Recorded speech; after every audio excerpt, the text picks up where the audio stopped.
My apologies for the brief delay. We are back online now, but as I was saying, we present one plan in which students, regardless of whether they're in their home, learning from home, or on our campuses, they will have their learning facilitated via Zoom, online format.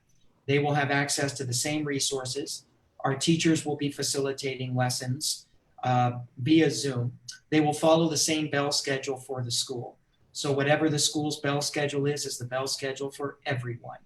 If it's first period at Tucson High, 8 o'clock in the morning, there's first period, whether a student is at home or a student is at school in a learning lab space, those kids need to log on and participate in that class. So now having a highly structured schedule is going to be a big difference from where we were in the first part of the closure. A couple of very, very important items to note before we get into your questions.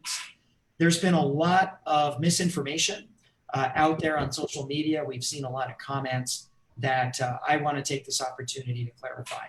In no situation will our support staff or our education support professionals, hourly employees such as monitors, office assistants, custodians, or any of our support staff employees, in no situation are they teaching students. In no situation are they designing lessons, facilitating lessons, grading, conferencing with students. All of our instruction, all of our educational services will be provided and facilitated by Tucson Unified School District teachers. All of our teachers are highly certified.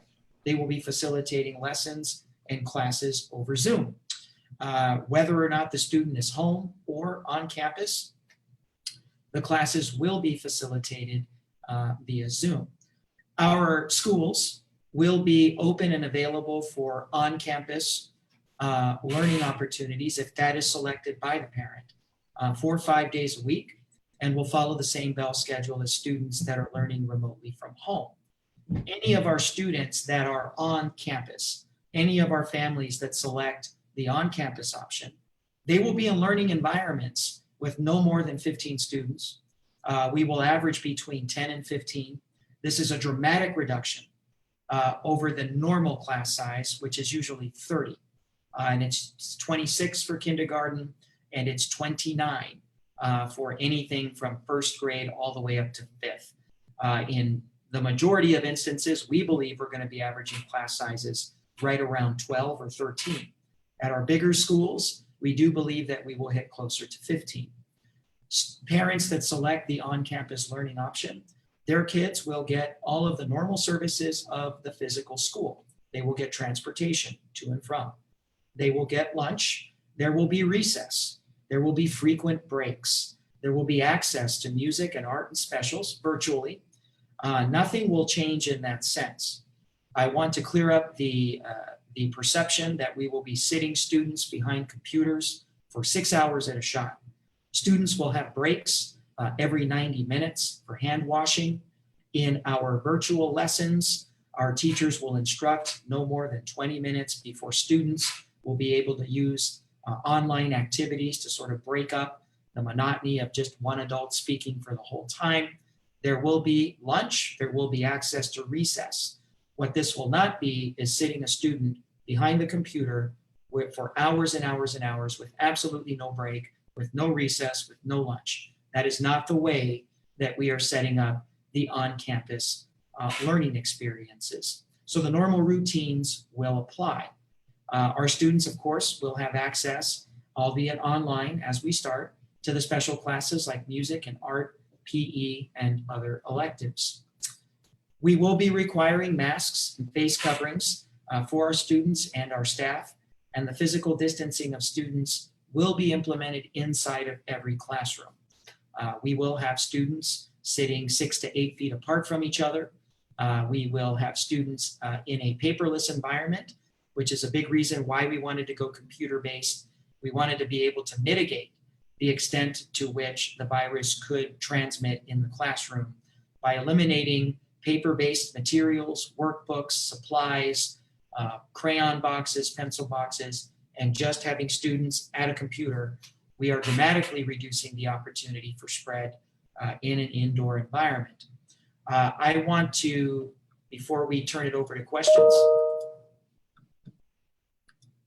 share my screen briefly.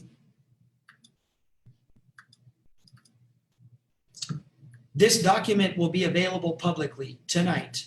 It is our comprehensive plan for the reopening of the district. It has all of our recommendations in every operational area for just about every scenario that you may want to ask tonight. This will be available for you. This will be formally presented to our governing board.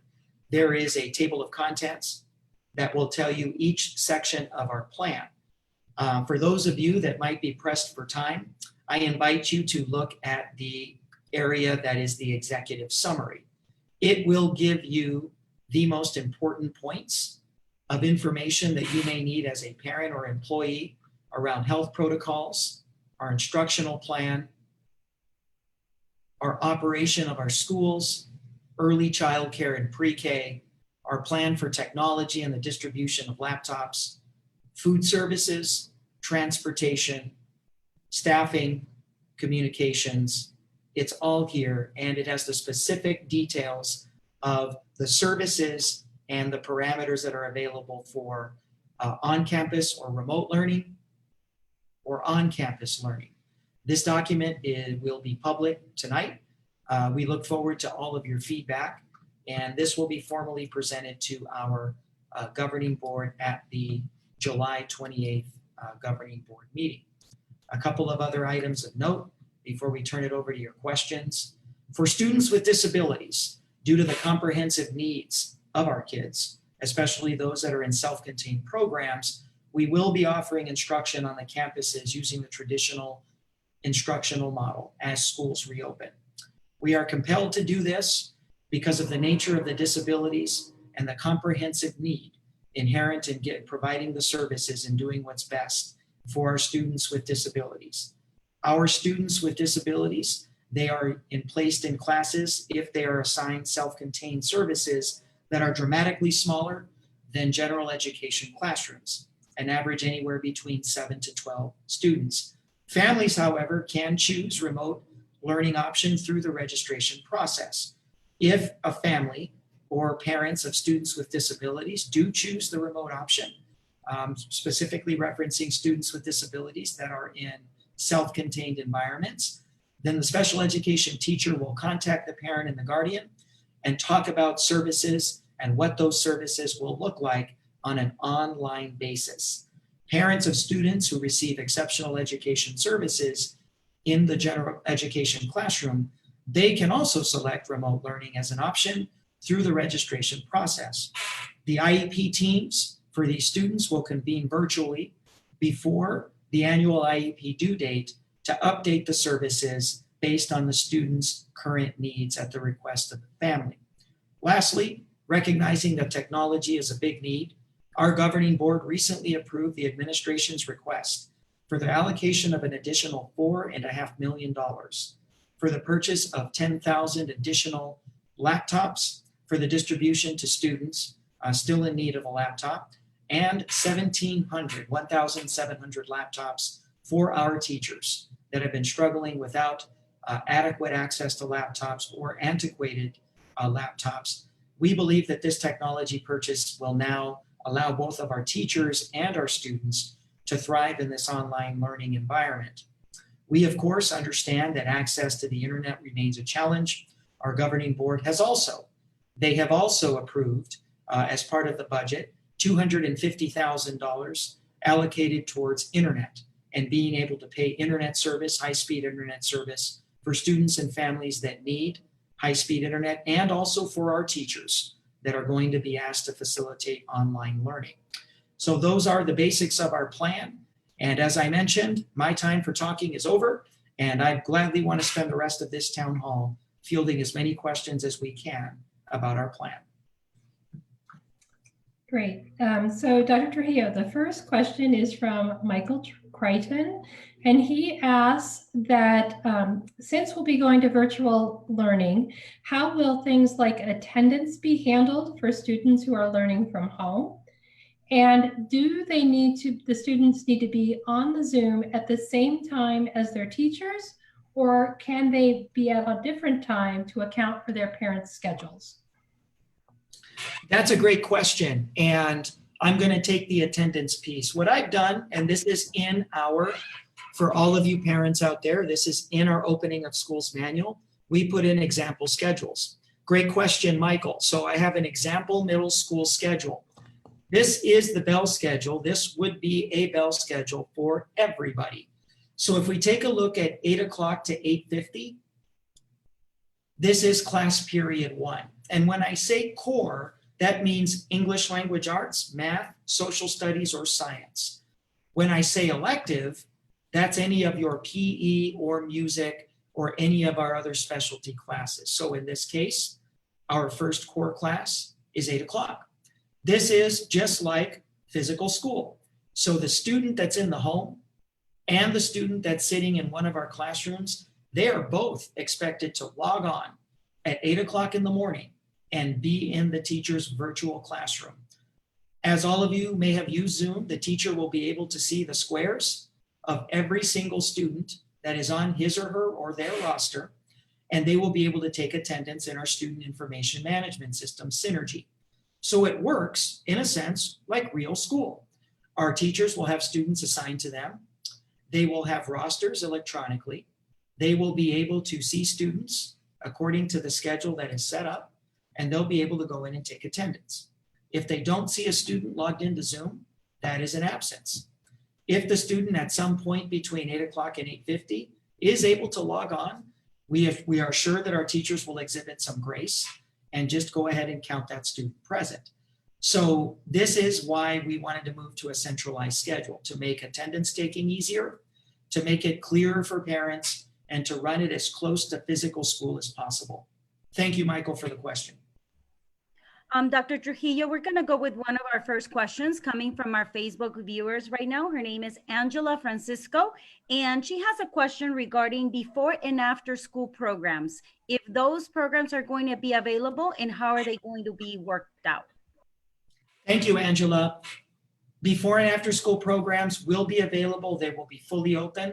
We will run them according to the CDC recommended guidelines. There will be social distancing, there will be masks, and we will be running lower ratios. We are not able to open before or after school programs right now because we are, of course, like every other school district in Arizona, we are under the governor's executive order and unable to physically open schools until at least August 17th. Thank you for the question, Angela. Great. So the next question comes from Michelle Deschelle, and she asked, do you know if there is any plans to phase out remote learning options in the 2020 school year and go back to traditional learning? Thank you, Michelle. Michelle, we will not be phasing out the online option for parents. It's here and it'll be here. It'll be here for the whole year. But what we are hoping to do, because I've been vocal about this, we would like to make decisions based off of evidence-based criteria around the extent to which this virus is still spreading around the community. Availability of hospital beds, percentage increases or decreases in positive tests or positive diagnoses, percentage of ICU usage. We want to work with Pima County Health Department to determine these metrics so that we can bring back the parents that want to come back physically and start running regular instruction away from the computers on our campuses. So right now in phase 1, everybody's on computers. Even families that opt for our on-campus learning spaces, they're on computers.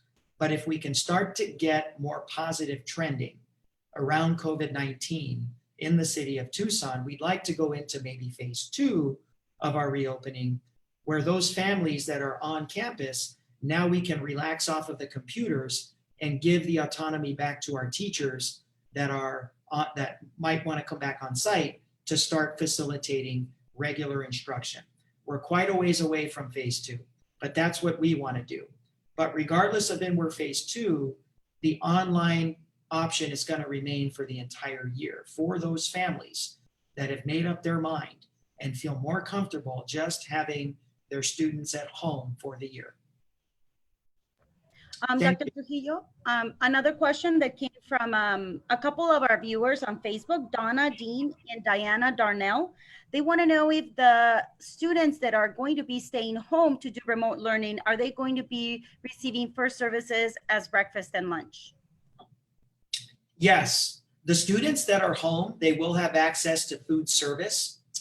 We've got some details in our opening of schools manual. If you look at our table of contents, but I can give you the quick update. We will not be running buses out to the neighborhoods like we were in the summer to feed the students at home, but what we will be offering is drive-up curbside service. So families that have their kids at home will still be able to get the complimentary free breakfast and lunches, but they're going to have to drive up. There will be a central location. We'll have a staff member in a mask and gloves, and it's just curbside. You just pick up your food and on the way back home. So that will be our meal infrastructure, our meal plan on how we plan to provide breakfast and lunch. We would love to continue the buses. However, now with physical online learning opportunities, our buses will now be in use because we will be bringing students to and from schools for those families that do select their students to come back to a physical learning space on our campus. Thank you. Great question. All right, next question is from Lelia Rosas. She says, I have two children who both have IEPs, one in a self-contained class. What support are they going to have when it comes to learning and speech and OT therapy if they are learning remotely from home? If you are learning remotely from home, you will have to work with your special education, exceptional education teacher. The IEP team will have to be reconvened. The parent, who is a member of the IEP team, will formally state their preference that they want remote learning. The IEP team then meets and determines services that are going to be most appropriate for online. It's a team, it is a student by student decision that's made through the IEP process. This same situation, if the parent wants their student back on campus, nothing changes. Our exceptional education students with comprehensive needs, if they elect to be back on campus, they will be back in their normal classroom, normal instruction, normal teacher, normal aides, normal speech assistants, normal services that are always provided. Normal occupational therapy, speech, language, that's all provided. If the choice is to move things to online, that's when the IEP team reconvenes and reconfigures services to tailor fit what the parent is asking for in terms of remote instruction. Okay, we have a couple parents from our Facebook viewers. They have concerns about breaks and recess. So Patty Gonzalez is asking, how long are the breaks between classes? And Anna Irani wants to know about playtime. For example, K through 6th grade children who need playtime. Thank you. Just refilling my water here. I drink a lot of water, do a lot of talking, so I do apologize for that delay. Recess is a part of our plan. Students need both structured and unstructured opportunities to play. Each school will be responsible for making its own bell schedule. I showed you some samples here. I'm going to pull up elementary. And this again is in the document that will be fully available to all of you starting this evening. You can start looking through it. But if you take a look at an example bell schedule for an elementary school, they have a morning session, they have frequent hand washing breaks, morning session number 2. Built into all of this, as each elementary school will be making their own plans, will be recess, will be lunch. Recess will be done one classroom at a time, small groups. Groups will be monitored when they're outside. There will be both unstructured and structured playtime for the students. They also will have lunch, plenty of socialization, albeit from a distance. At lunch, students will have an opportunity outside to have a little bit more freedom, because what we do know about the virus is that mask wearing outside is probably the best protection, as we know that masks are very effective in helping to reduce the spread. And the enemy of the virus is, of course, outdoors. So we really do want to be leveraging recess and time outside as much as we can. I wish I can tell you that we could have grade level recesses like we used to, but that's going to be a significant change. We're going to be moving more to class by class, learning lab by learning lab, maybe 2 learning labs at a time, separated out. We have really big playgrounds outside. And so I just want to make sure that all of our parents know frequent breaks, structured play, unstructured play, opportunities to be outside, access to lunch is fully part of our plan. And your local school right now, they are working on their bell schedules according to the parameters that we have set in this plan. Thank you for the question. All right, the next question is from Allison Neha, and she asks, how are the custodians and teachers going to have enough time between classes to ensure sanitizing procedures and safety are top of mind? Will classes be shorter? Will passing periods be longer? And will there be the option for lockers, and how will those stay clean? That's a great question. So I've got good news for you. We've eliminated pretty much all of the passing periods. Students are going to be, when we're physically on our campuses, in the on-campus learning option, they're going to be assigned a space with maybe 13, 14 other students. They will stay with that group. There's no getting up to switch to another room. You are in that room for the day, okay? And so those are the only kids that you're going to be with. You're not moving down the hall to another classroom 4 or 5 times a day. You're getting breaks built in. As I just mentioned, answering the previous question, you'll get a lunch. You're going to get a couple of breaks. But we have eliminated and significantly reduced passing periods from 6 or 7 passing periods a day, where hundreds of kids are passing each other, now down to just basically 2 or 3 breaks, where the same 13, 14, or 15 kids stay with each other and go out one class at a time to a cafeteria or outside to a playground. This is going to maximize the opportunity that we have to wipe down the learning spaces. Our governing board recently, again, approved a budget that sees $1.5 million towards the hiring of additional custodial staff. We will be increasing our custodial staff from 1.5 to a full 2 custodians at each elementary. That is a big, big investment for our district. We will also be hiring almost another $1 million in monitors to make sure that we have extra support on the campus to do things like monitor hallways, monitor bathrooms, be outside, supervise recess, help walk through the learning labs, wipe down doorknobs, wipe down desks. So we feel very, very confident with the investment in the extra personnel, keeping things very, very small and structured, that we will be able to keep up with the sanitation protocol. But what I will say on this call, and I've been very vocal, and I just stated this concern last night in a town hall with our superintendent for public instruction. I am concerned about supply chain issues. That is a problem right now, not just for Tucson, but around the nation.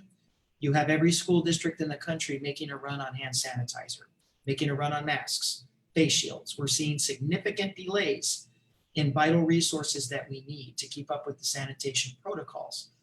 So we will have the staffing, we will have the structures, but I do remain concerned about how fast supplies can get here if we are in a resupply situation.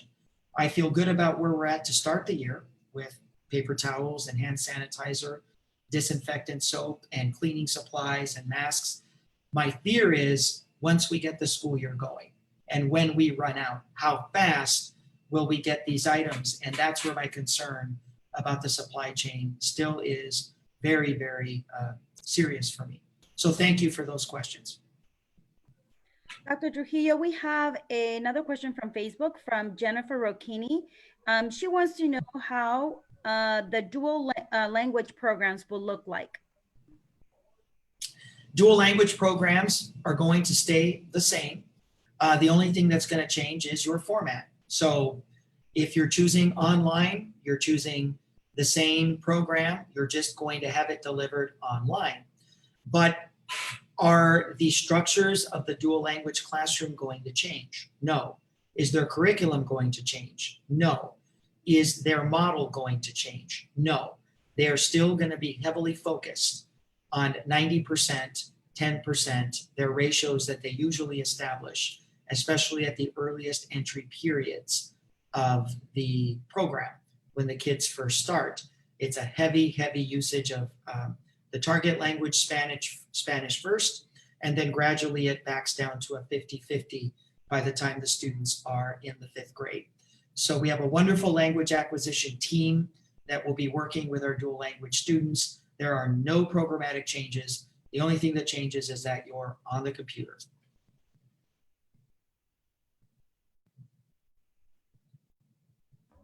Okay, I'll go ahead and ask a question that we have a lot of people asking on Facebook. This has come up several times.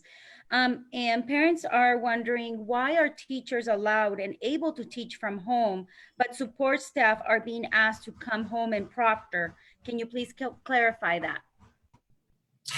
Yes, that's a great question.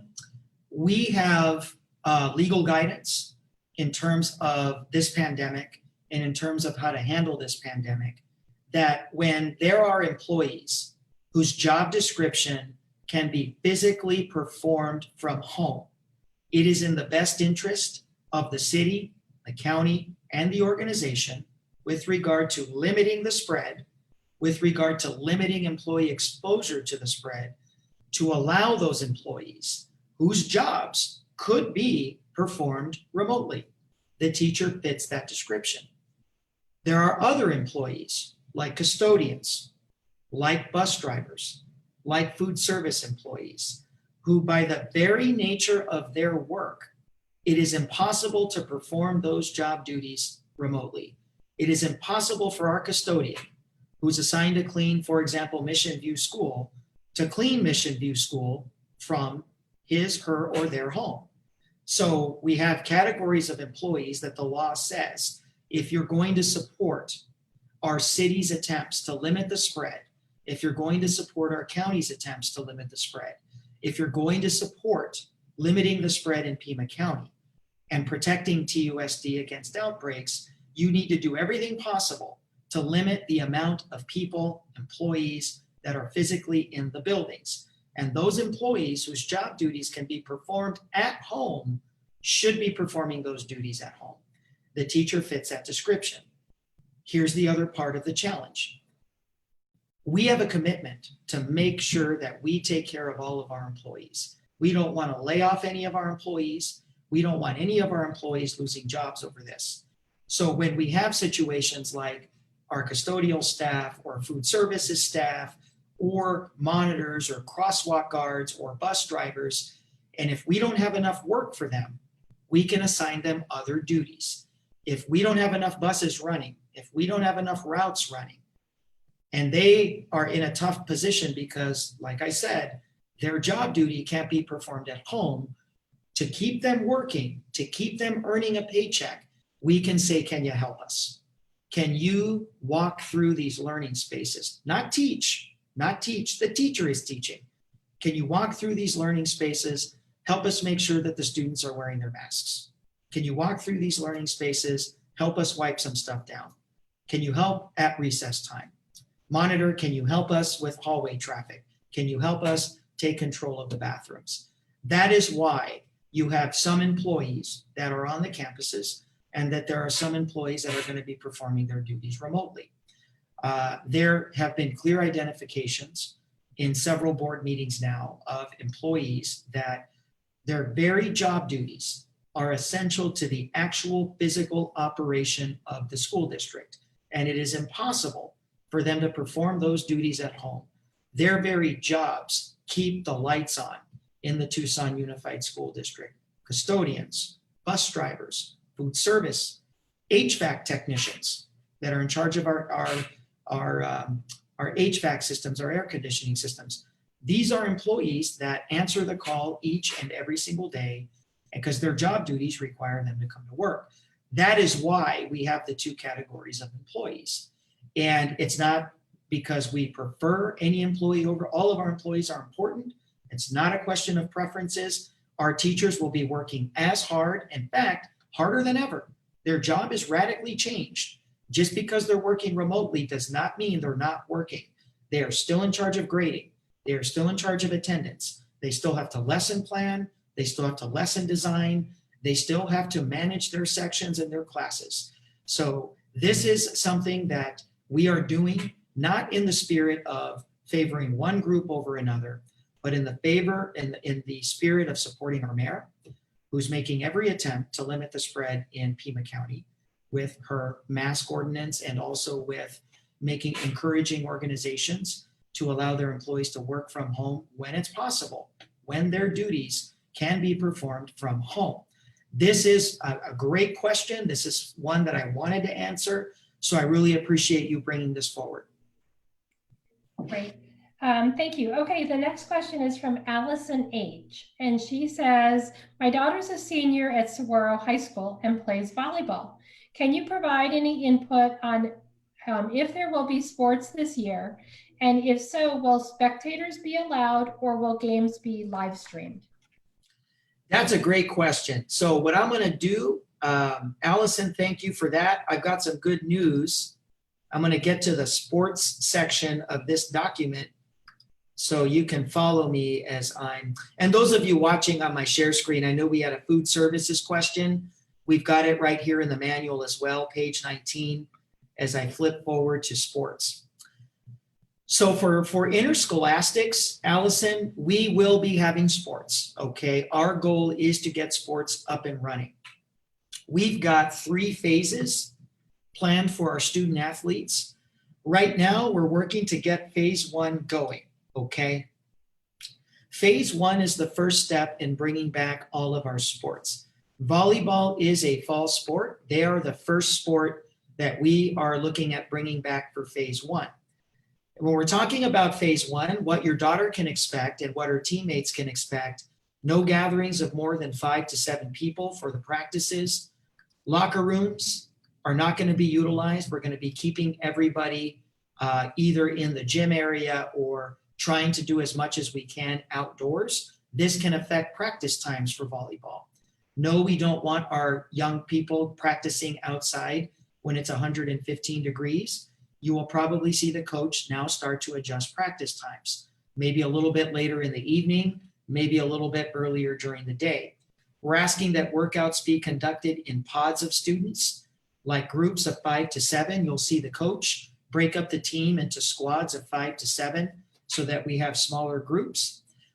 We will be making a commitment to keep social distance throughout practice and throughout workouts. We are asking our coaches to make and post schedules so that our parents understand very clearly what the new modified practice times are. We want to reduce the overlap of students hanging around and grouping up. And so we're asking our coaches to keep 15 to 30 minutes between practice sessions for small groups.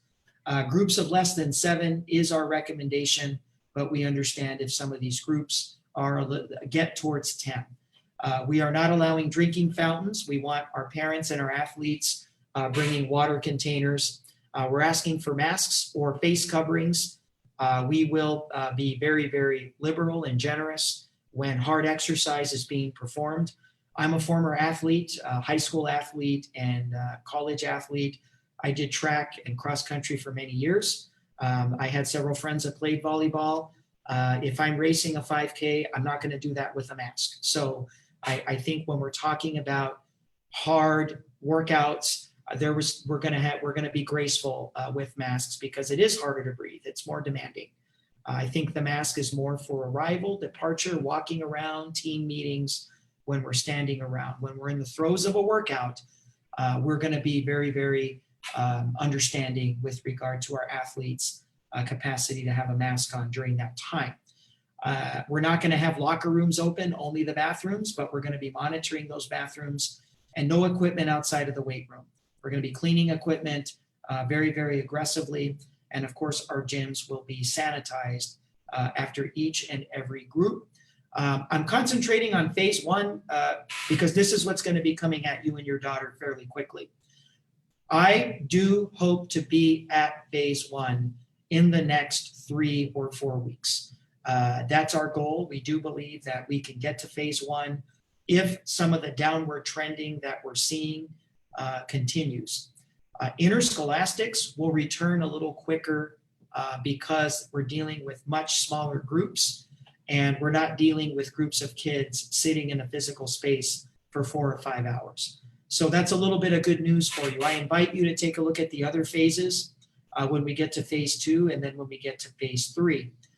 The goal is phase 3, which is all sports back to normal, some social distancing happening, training sessions returning to normal, and then of course being able to bring in some of those in the audience. Okay, when we get to competitions, we will be looking at limited audience, limited parents and visitors in the stands for games. We're still working out whether or not we're going to go NBA style, like in the bubble, where it's 0 and it's just the kids competing and we're just recording and making that available, or actually bringing in a set amount of team family members that may want to watch, but keeping everybody socially distanced. So I invite you to check this out in the manual. All of our parents that have interscholastic questions, this will be available for you this evening.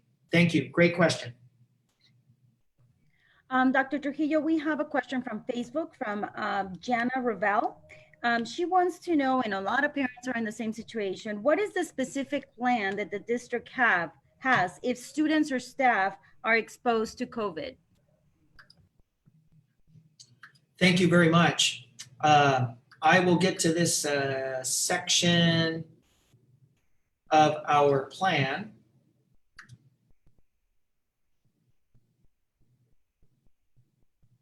Give me a minute to find it here. Okay. All right. So thank you. Great question. This is probably one of the most popular questions that we're seeing. I want to assure everybody we have a very, very detailed protocol that I'm going to go through right now for you. You can find this in our reopening plan document. It's on page 26 to see specifically what we are going to do with students and staff. Okay. But I want to be very, very clear.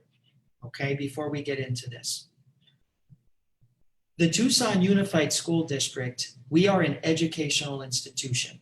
We do school, and we even stretch beyond school. We do food, we do transportation, we do socio-emotional services for students, we do clothing drives, we do the arts, we do music, we do sports, we do extracurriculars, we do free counseling services for our students. We offer social work services for our students. We offer access to psychologists. But what we will not do is stretch the organization into becoming a medical service provider. Our role is not to become professional contact tracers. Our role is not to be professional testers. That's not fair. That is not our job. We don't have the resources. We have not been given the resources. We fully expect the Pima County Health Department, who has made a commitment. They have made a commitment to schools, and I'm going to ask them to be at our board meeting on July 28th. They have made the commitment to take on the responsibility of contact tracing when we have a suspected case positive in our schools. They have made the commitment to provide the information necessary and to create the infrastructure necessary for testing for our employees and our parents. That is not fair, and it's not realistic to put that on the Tucson Unified School District when we are already doing the social distancing and the masks and the one-to-one computers and offering both on campus and online and access to the counseling and the social workers and the transportation and the food. We are not in the medical profession, but I'm going to run through what is our responsibility, because we do have responsibilities to work with the Pima County Health Department. We take those responsibilities very seriously. So here we go. So this is page 26 of your document. We will be conducting health screenings regularly for everybody that is on our property. We are not mandating temperature checks at the initial screening, but if people answer yes on our health screening instrument, we do have the capacity, we will move in and do temperature checks. So in order to aid the Pima County Health Department, who has committed to contact tracing, all persons entering our school building, they will be signing in. Our staff and our students and our visitors will be reminded to ask themselves the COVID-19 self-check questions before coming into any of our school building. We will be developing the capacity to do this digitally from your phone, from any device, but the 5 questions: have you been in close contact with a confirmed case within the last 14 days? Have you had a fever, 100 or greater? Are you experiencing any new or unexplained respiratory symptoms, including cough, sore throat, shortness of breath, runny nose? Are you experiencing any unexplained muscle aches, headache, fatigue, vomiting, nausea? Are you experiencing any unexplained change in your sense of taste or smell? A yes answer to any of these questions. Our health services provider on site, every single school has a health services offer that either has a certified nurse or a nurse's assistant or a health aide fully capable of processing what comes next. Any person answering yes to the self-check questions, first of all, do not come to our schools. Stay home. If you are already on our campuses and these symptoms start up, your first stop is into our health services office. So sick individuals will be refused entry into our schools or buildings to reduce the risk of transmission. Employees presenting with sickness or symptoms during these screening questions shouldn't come into the facilities. But if the symptoms develop during the day, during the school day for the student, or during the work day for the employee notifies a supervisor in a manner that limits exposure to others. That is very, very important. Our students that are showing symptoms will be immediately referred to the health office. That's where our school nurse, our school health teams will perform an evaluation. All of our health services teams, they will have masks, gloves, face shields, masks, fully secured environment. If there, in the opinion of our health services team members, there is a concern that warrants sending the student or the employee home, they will be placed in what we are calling a wellness room. A wellness room is a secure location where there's nobody else, sanitized environment, and they will be supervised. Our health services team member will remain with the student or with the employee until either parents come and pick up the student for the day or our employee makes the necessary arrangements to get home. We will make reasonable attempts to contact the parents and the guardians to take the students home. We're asking that our parents in these situations pick up students as quickly as possible, immediately. If the student is not picked up within 2 hours, our staff may make other necessary measures to protect the health and safety of the students at the site. That means that that student will not be permitted to return to the classroom. They will be remaining in the wellness room for the remainder of the day until we can get parents.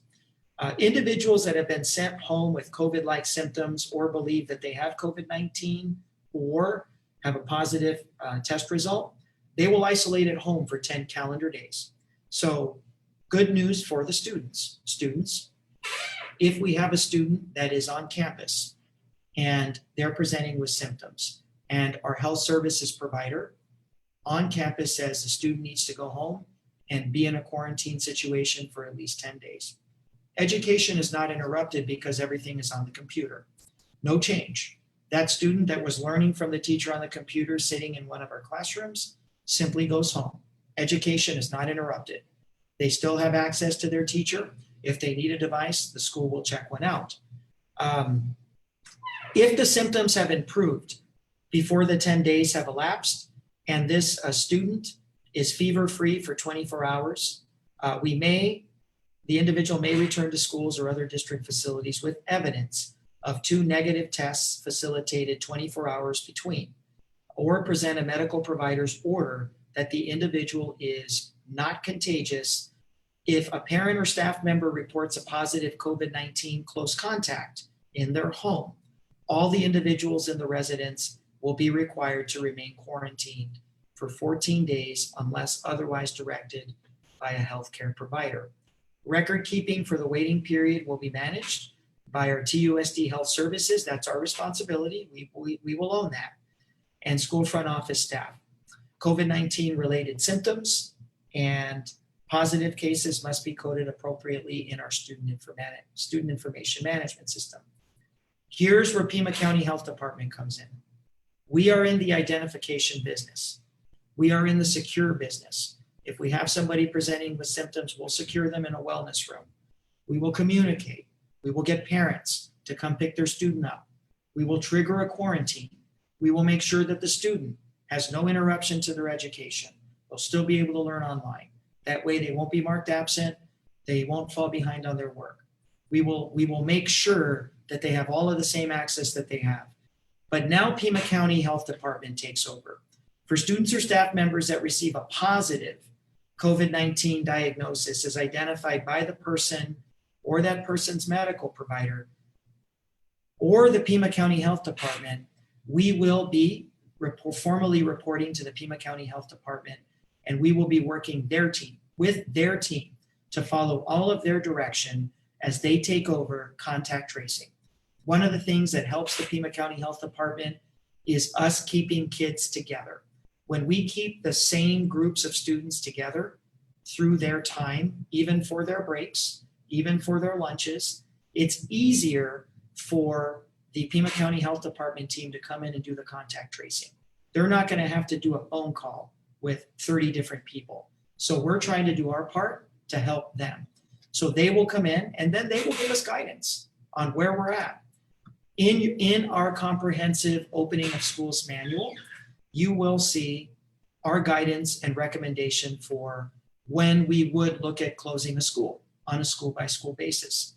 We have low risk categories, we have medium risk categories, we have high risk categories, and then we have additional considerations that may lead to a school closure.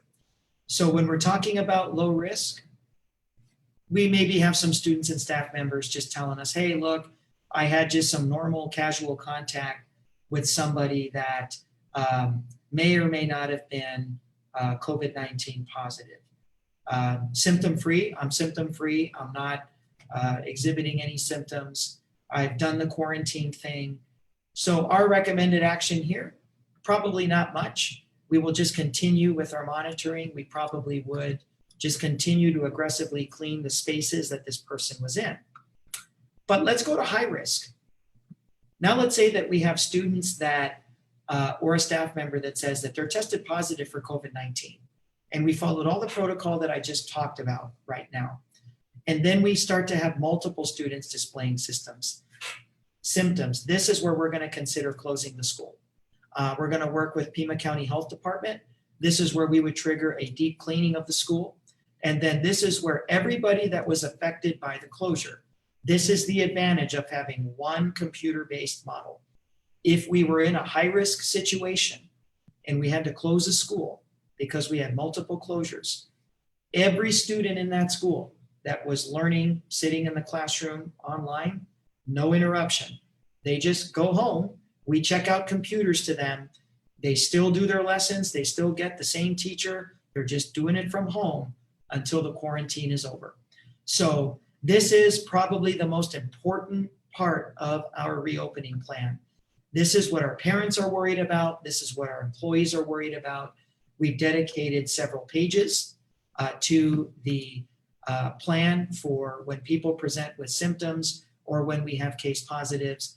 One more time, this is featured on page 26. We've got page 27, all of our safety requirements and what we're going to do with our protocols. 26, 27, 28, and 29 all deal with our health protocols. Thank you for bringing that forward and give me an opportunity to address that.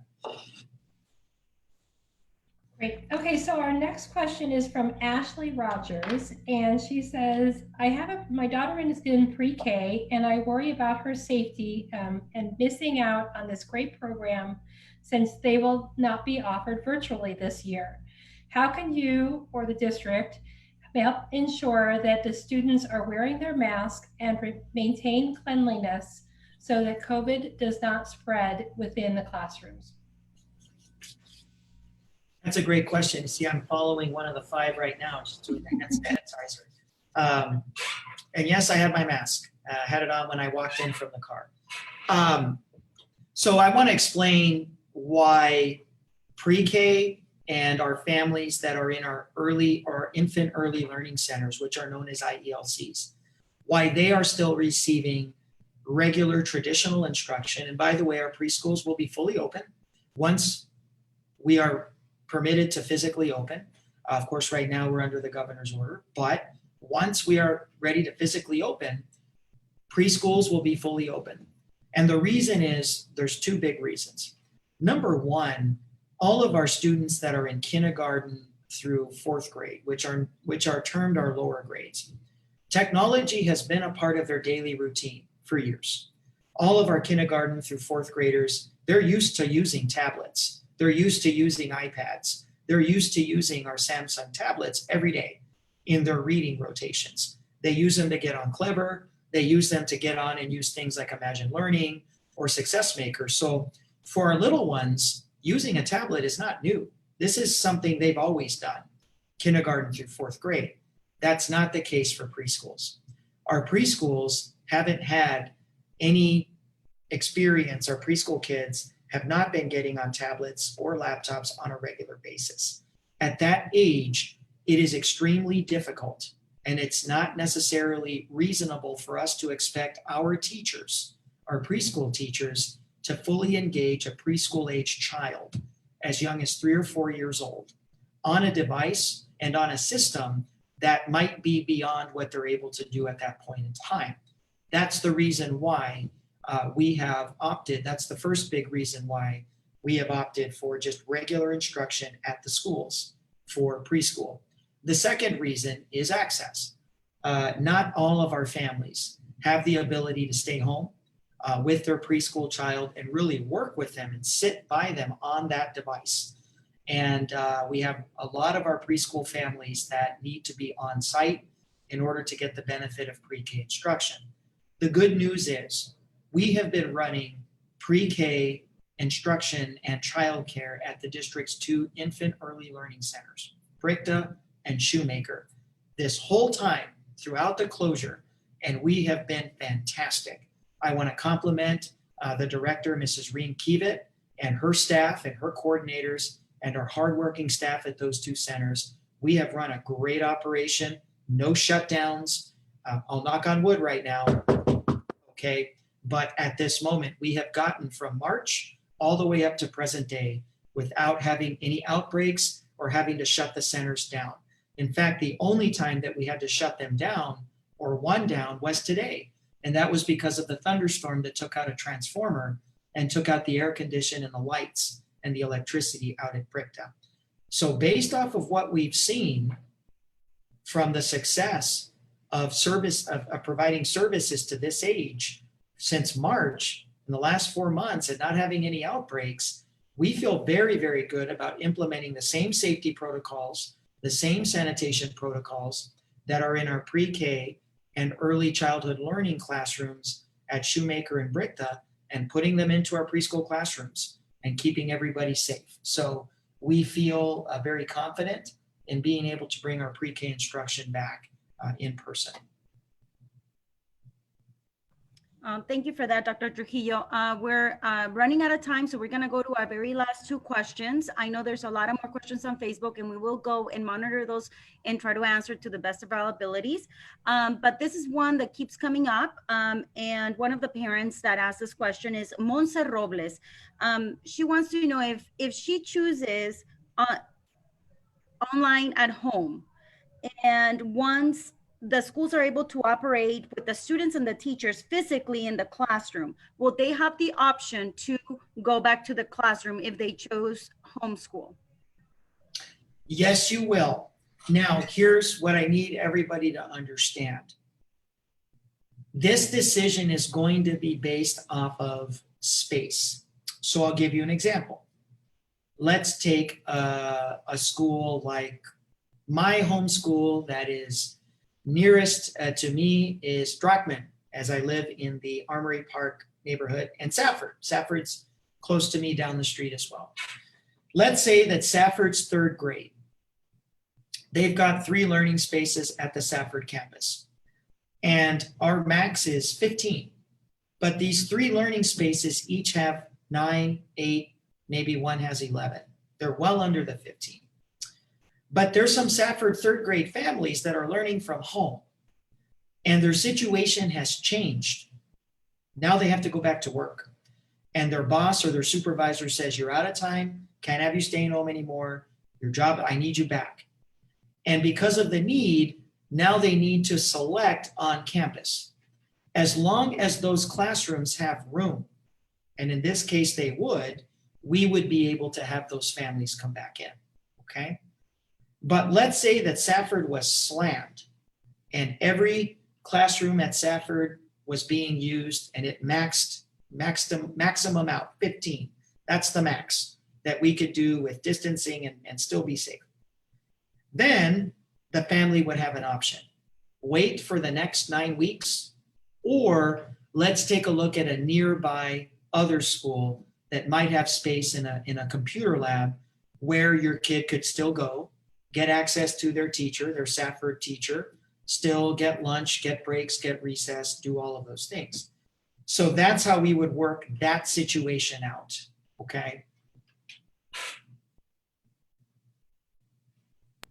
All right, so our last question is from Anna Wedberg, and she asks, how will students be grouped in groups of 10 to 15 in the various learning spaces in school? Will it be by last name, or will it be with students that they normally have in their classes? So we have 3 goals. We have 3 goals. Goal number one is to keep what we're going to try to do is keep learning lab spaces grade level pure, meaning not having significant differences in ages working together, okay? So in a situation where we have a learning space of 15, our goal is 15 third graders, okay? If we can't do that, our goal is then maybe third, fourth, so that we don't have anything more than 1 year of an age difference. They're going to be on the computers and they're going to have their third grade teachers and fourth grade teachers. We don't want any more of an age gap in these learning labs than what's necessary. In no situation will we have an 8th grade student with a kindergartner in a learning lab. In no situation are we going to have a 7th grade student with a 1st grader. We want to keep them as close to grade level pure. And if we need to go 1 grade level higher, that will be our goal. The ultimate goal is to try to get students that are in the same class with the same teacher.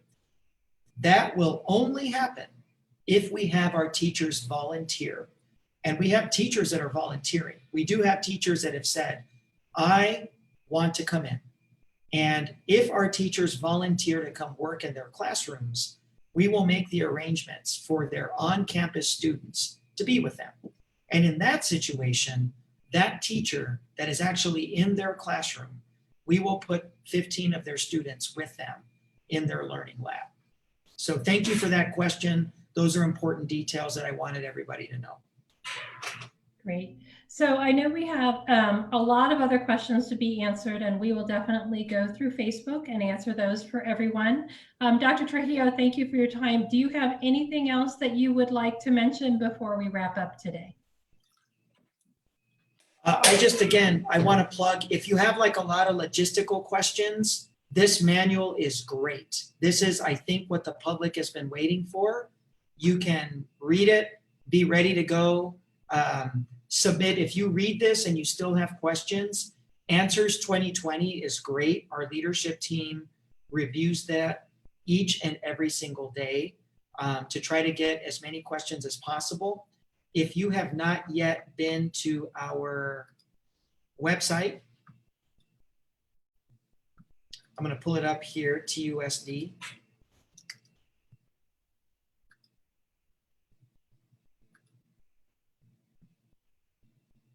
Go to Next Steps 2020 and check it out. And it is has everything you need to know. Every letter that we've issued, every communication that's gone to parents. It's got great resources for everybody. It has all the characteristics of in-school learning, as well as what you'll get with remote learning. It also has the FAQ, frequently asked questions. And if you're a staff member and you're watching this, every single communication that we've sent out, if you've missed a memo, if you're not sure that we've communicated something, we have every letter that we've sent out, past letters. We've got important information that's gone out. It's all here in one centralized location. And of course, the next edition is going to be our comprehensive manual for the reentry and the opening of the school year.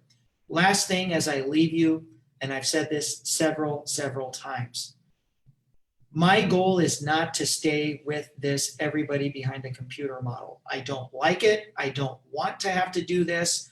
This is pandemic schooling. This is an emergency model for an emergency. At the soonest possible moment, you have my commitment that I will bring everybody back so we can enjoy the magic that happens in TUSD classrooms every day. The projects, the teams, the activities, the access to music and art and sports, the beauty of our OMA programs, our balanced literacy rotations, small reading groups, digital learning stations, kids working 2 or 3 at a time together in digital workspaces. That is our goal. That is our dream. We do not want to stick with this any longer than we have to. We will be using data to make decisions about when and where we move kids back onto campuses. So this is something that is only necessary for this crisis. And we look forward to bringing our kids back at the soonest possible moment. So thank you very much. Thank you, Dr. Trujillo. And we will look at everyone's questions, answer them as much as we can. And you can always send in questions to answers2020.com. Have a great night.